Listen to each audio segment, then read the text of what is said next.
എല്ലാവർക്കും നമസ്കാരം. Invest in your self നമ്മൾ എപ്പോഴും കേൾക്കാറുള്ള വാക്കാണല്ലേ.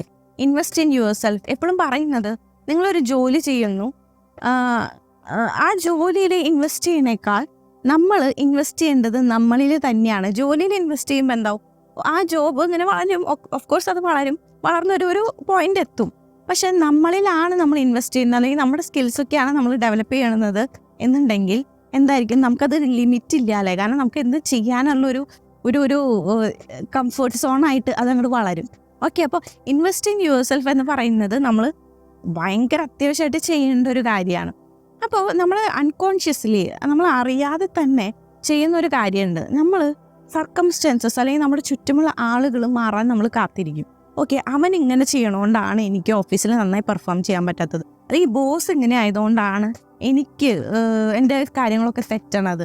അങ്ങനെ എല്ലാം നമ്മൾ മറ്റുള്ളവരെ തലയിൽ അങ്ങോട്ട് വയ്ക്കാൻ തുടങ്ങും. ആ ഒരു എൻവയോൺമെൻറ്റ്, ഈ സിസ്റ്റം, ഈ എഡ്യൂക്കേഷൻ സിസ്റ്റം നമ്മുടെ നാട്ടിൽ ഇങ്ങനെ ആയതുകൊണ്ടാണ് ഉയർച്ചയില്ലാത്തത്. അല്ലെങ്കിൽ പബ്ലിക്കായിട്ട് എന്താ പറയുക, ഈ പറയുന്ന രാഷ്ട്രീയക്കാരൊക്കെ ഇങ്ങനെ ആയതുകൊണ്ടാണ് നമ്മുടെ നാട് നന്നാവാത്തത്. ഇങ്ങനെയൊക്കെ പറഞ്ഞ് നമ്മളിങ്ങനെ കുറേ ബ്ലെയിം ചെയ്യാൻ തുടങ്ങും. സത്യത്തിൽ എൻവയോൺമെൻറ്റ് എന്ന് പറയുന്നത് ഒരു ഭാഗമാണ്, ഓഫ് കോഴ്സ് ഒരു ഭാഗമാണ്. പക്ഷേ അതിന് ആരാണ് കൺട്രോൾ വെക്കുന്നത് എന്നുള്ളത് വളരെ പ്രസക്തമായ ചോദ്യമാണ്. നമ്മളെന്ത് ചെയ്യും, ഈ പുറത്തെ എന്നാൽ രാഷ്ട്രീയക്കാർ നന്നാവട്ടെ അപ്പം ഞാൻ നന്നാവാം, അല്ലെങ്കിൽ എഡ്യൂക്കേഷൻ സിസ്റ്റം നന്നാവട്ടെ അപ്പം ഞാൻ നന്നാവാം, ഇന്നാൾ നന്നാവട്ടെ അപ്പം ഞാൻ നന്നായി ജോലി ചെയ്യാം, ഇതാണ് നമ്മൾ പറഞ്ഞിരിക്കുന്നത്.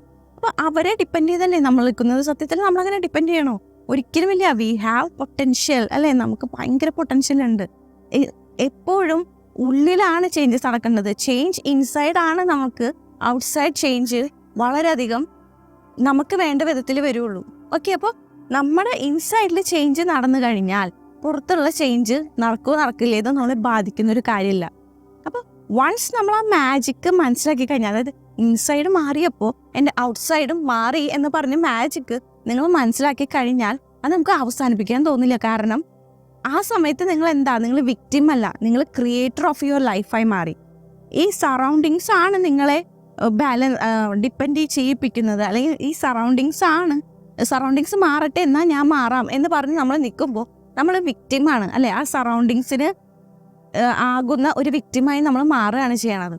എന്നാൽ ഞാൻ മാറി, അതുകൊണ്ട് എൻ്റെ സറൗണ്ടിങ്സ് മാറി എന്ന് നമ്മൾ പറയുമ്പോൾ you become your creator of life. Okay, അപ്പം നമ്മൾ നമ്മുടെ ലൈഫിൻ്റെ ക്രിയേറ്ററായി മാറുകയാണ്. അവിടെ ആ മാജിക്ക് സംഭവിക്കുമ്പോൾ നമുക്ക് തോന്നും, ഓക്കെ ഞാൻ മാറിയപ്പോൾ എൻ്റെ സറൗണ്ടിങ്സ്, ഞാൻ ഇഷ്ടപ്പെട്ട രീതിയിൽ ഗോൾസ് കാര്യങ്ങൾ അല്ലെങ്കിൽ ഇഷ്ടപ്പെട്ട രീതിയിലൊക്കെ എനിക്ക് വരാൻ തുടങ്ങി. അപ്പോൾ എനിക്ക് ഈ മാജിക്ക് അവസാനിപ്പിക്കണ്ട, എനിക്ക് എന്ത് ചെയ്യണം, എനിക്ക് ഇനിയും ലൈഫിൽ കുറേ കാര്യം ക്രിയേറ്റ് ചെയ്യാനുണ്ട് എന്ന് നമ്മൾ ചിന്തിച്ചു തുടങ്ങും.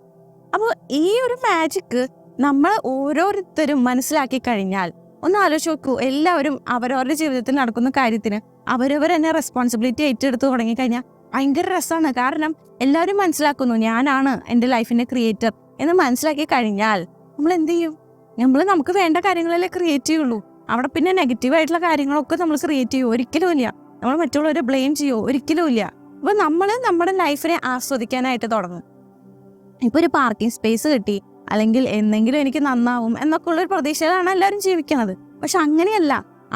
എന്തെങ്കിലും ഒരിക്കലും നന്നാവും എന്ന് പറഞ്ഞു കഴിഞ്ഞാൽ ആ നന്നാവുന്നത് ഞാൻ ക്രിയേറ്റ് ചെയ്യുന്ന കാര്യമാണ് എന്ന് നമ്മൾ മനസ്സിലാക്കി കഴിഞ്ഞാൽ ഭയങ്കര രസമാണ്. നമ്മൾ വീണ്ടും വീണ്ടും നല്ല നല്ല കാര്യങ്ങൾ മാത്രമല്ലേ ക്രിയേറ്റ് ചെയ്യുള്ളൂ, അല്ലാതെ നമുക്ക് മോശം വരണമെന്ന് നമ്മൾ ആഗ്രഹിക്കില്ലല്ലോ. അപ്പം നമ്മൾ നമ്മുടെ ലൈഫിൻ്റെ ക്രിയേറ്ററായി മാറും. അതെങ്ങനെ മാറാം? അത് നമ്മൾ ഈ പറയുന്ന മെഡിറ്റേഷൻ കാര്യങ്ങളൊക്കെ വെച്ച് കഴിഞ്ഞാൽ നമ്മൾ എന്ത് ചെയ്യും, ആ ഒരു ഫീലിങ്ങിൽ നമ്മൾ ഇരുന്നിട്ട് നമുക്കത് ക്രിയേറ്റ് ചെയ്യാനായിട്ട് സാധിക്കും. അപ്പോൾ ചേഞ്ച് ഇൻസൈഡ് അല്ലേ, ഇൻസൈഡിൽ നടക്കുന്ന ചേഞ്ച് ഭയങ്കര രസമാണെങ്കിൽ ഔട്ട്സൈഡിൽ വരുന്ന ചേഞ്ചസും ഭയങ്കര രസമായിരിക്കും. നിങ്ങളത് എൻജോയ് ചെയ്യാൻ തുടങ്ങും. ഓക്കെ, അപ്പോൾ ഇൻവെസ്റ്റ് ഇൻ യുവർ സെൽഫ് എന്ന് പറയുമ്പോൾ നമ്മൾ എന്താണ് ചെയ്യുന്നത്? Invest in future. We are investing in our future. നമ്മളിൽ തന്നെ ഇൻവെസ്റ്റ് ചെയ്യുമ്പോൾ ഫ്യൂച്ചറിലേക്ക്, നമ്മുടെ ലൈഫിലേക്കാണ് നമ്മൾ ഇൻവെസ്റ്റ് ചെയ്യുന്നത്. അപ്പം നമ്മുടെ ലൈഫ് നമ്മുടെ കൈപ്പിടിയിലാണ്, അതിൻ്റെ കടിഞ്ഞാൻ നമ്മുടെ കയ്യിലാണ് എന്ന് മനസ്സിലാക്കുന്ന ആ ഒരു നിമിഷം നമ്മുടെ ലൈഫ് മാറി അല്ലേ. പിന്നെ അവിടെ നിന്നിട്ട് നമുക്ക് വേണ്ട കാര്യങ്ങൾ മാത്രമേ ക്രിയേറ്റ് ആവുള്ളൂ. ആ ഒരു സത്യം, ആ ഒരു എന്താ പറയുക തോട്ട് നിങ്ങളുടെ മനസ്സിലേക്ക് വന്നാൽ നിങ്ങൾ രക്ഷപ്പെട്ടു അല്ലേ, അല്ലെങ്കിൽ നമ്മൾ രക്ഷപ്പെട്ടു. ആ ഒരു തോട്ട് വരാത്തോടത്തോളം കാലം നമ്മൾ ചുറ്റുമുള്ള എല്ലാവരെയും നമ്മൾ ബ്ലെയിം ചെയ്തുകൊണ്ടിരിക്കും. ഗവൺമെൻറ് ആയിക്കോട്ടെ, ഫാമിലി ആയിക്കോട്ടെ, ഫ്രണ്ട്സ് ആവട്ടെ, ഈ പറയുന്ന നിങ്ങളുടെ ഓഫീസ് ആയിക്കോട്ടെ, എല്ലാവരും നമ്മൾ ബ്ലെയിം ചെയ്തുകൊണ്ടിരിക്കും. ഓക്കെ, അപ്പോൾ ഈ പറയുന്ന ഒരു പോയിന്റ് നിങ്ങൾ വളരെ കൃത്യമായിട്ട് എടുക്കണം. കാരണം invest in your self. Change വരേണ്ടത് നിങ്ങളുടെ മനസ്സിലാണ്, നിങ്ങളുടെ ഇൻസൈഡിലാണ്. ആ ഇൻസൈഡിൽ വരുത്താനുള്ള ഓരോ കാര്യങ്ങളാണ് മെഡിറ്റേഷൻ, വിഷ്വലൈസേഷൻ, ഈ പറയുന്ന ബുക്കുകളൊക്കെ വായിച്ച് അതിനെപ്പറ്റി കൂടുതൽ അറിയുക എന്നുള്ളത്. ഓക്കെ, അപ്പോൾ ഈ പറയുന്ന ഇൻവെസ്റ്റ് ഇൻ യുവർ സെൽഫ് എന്ന് പറഞ്ഞ വീഡിയോ എല്ലാവർക്കും ഇഷ്ടപ്പെട്ടു എന്ന് വിചാരിക്കുന്നു. അടുത്ത വീഡിയോ തരാം. ദിസ് ഈസ് ജോഷി മാന സൈനിങ് ഓഫ്.